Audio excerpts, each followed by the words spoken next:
RJD की meeting में तेजस्वी का फैसला। अराकीन असेंबली से कहा है कि वजीर बनने को तैयार रहे। जराये का दावा, 2 दिन के दरमियान अजीम इत्तेहाद की सरकार बननी तय मानी जा रही है। इस वक्त की सबसे बड़ी खबर और सबसे अहम खबर आपको बता रहे हैं बिहार की सियासत से जुड़ी हुई, जिसमें राष्ट्रीय जनता दल की मीटिंग में तेजस्वी ने यह फैसला किया है।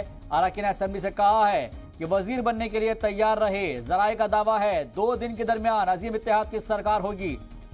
बिहार की सियासत पल पल बदल रही है और इस सियासत में सबसे अहम किरदार यहां पर देखना अहम होगा कि नीतीश कुमार का क्या रुख होगा, क्या स्टैंड होगा, और इसके अलावा जो आरजेडी और कांग्रेस है उनका क्या इस पर स्टैंड होने वाला है। फिलहाल खबर यह आ रही है कि आरजेडी की मीटिंग में तेजस्वी ने फैसला किया है। अराकीन असेंबली से कहा है कि वजीर बनने को तैयार रहे। जराये का यह दावा है कि 2 दिन के दरमियान अजीम इत्तेहाद की सरकार बन जाएगी। यानी कि जिस तरीके से बिहार में जेडीयू और बीजेपी का इत्तेहाद अलग हुआ है, अब उसके बाद गवर्नर हाउस से नीतीश कुमार को शाम 4 बजे का वक्त मिला है मिलने के लिए।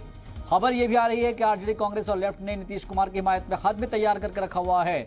तो बिहार की सियासत में यह बड़ा उलटफेर हो गया है और एक बार फिर से अजीम इत्तेहाद की सरकार बननी तय मानी जा रही है।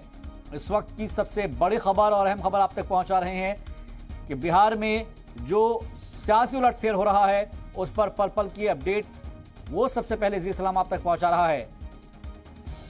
शाम 4 बजे का वक्त है गवर्नर हाउस में जब मुलाकात होगी नीतीश कुमार की।